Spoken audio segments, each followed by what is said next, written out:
இன்றைய வேத வசனம் ஏசாயா 26ஆம் அதிகாரம் 12வது வசனம். கர்த்தாவே, எங்களுக்கு சமாதானத்தை கட்டளையிடுவீர், எங்கள் கிரியையெல்லாம் எங்களுக்காக நடத்தி வருகிறவர் நீரே. ஆண்டவர் நம்முடைய வாழ்க்கையில சமாதானத்தை கட்டளையிடுகிறவராக இருக்கிறார்.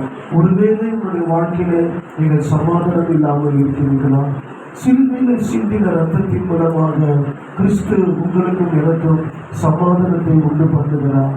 ஒருவேளை எங்களுடைய வாழ்க்கையில என்னுடைய பிசினஸ் நலிந்து போயிருக்கிறது, என்னுடைய வாழ்க்கையில வருமானம் இல்லை, தொழில் இல்லை, வேலை இல்லை, ஆசீர்வாதத்தை இழந்த நிலையில் இருக்கிறது சொல்லுகிறீர்களா?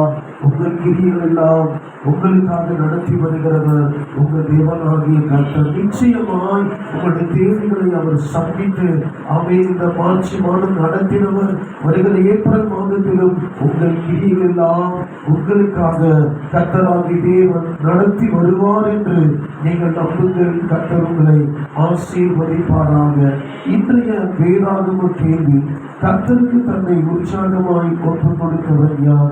இன்றைய வேதாகம கேள்வி, கர்த்தருக்கு தன்னை உற்சாகமாய் ஒப்புக் கொடுத்தவர் யார்? எங்களை கூடி நாம் ஜெபிக்கலாம். பரலோக பிதாவே, அருமையான காலை வேளையில் ஆண்டவரே, யாரெல்லாம் சமாதானம் இல்லாமல் ஆண்டவரே எங்களுக்காக யாராவது உதவி செய்கிறவர் உண்டா?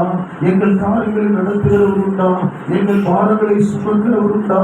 எங்கள் பிரச்சனைகளை தங்கள் மேல் ஏற்றுக்கொண்டு எங்களுக்காக பிடிப்படுகிறவர் உண்டா என்று அங்கலாய்க்கிற லட்சக்கணக்கான ஜனங்கள் இந்த தேசத்தில் இருக்கிறார்கள். அப்பா, இயேசுவின் நாமத்தினாலே சமாதானம் இல்லாமல், நிம்மதி இல்லாமல், வேதனையோடு, கண்ணீரோடு, பலவிதமான பிரச்சனைகளோடு வாழ்ந்து கொண்டிருக்கிற ஒவ்வொரு மக்களுக்காக ஜெபிக்கிறோம். ஆண்டவரே, இந்த காலை வேளையில சகல விதமான சமாதானத்தின் தேவன், சமாதான காரண, சமாதான பிரபு ஒவ்வொரு குடும்பத்திலும் ஆண்டவரே இந்த சமாதானத்தை கொடுத்து ஆசீர்வதிக்கும்படியாக ஜெபிக்கிறேன்.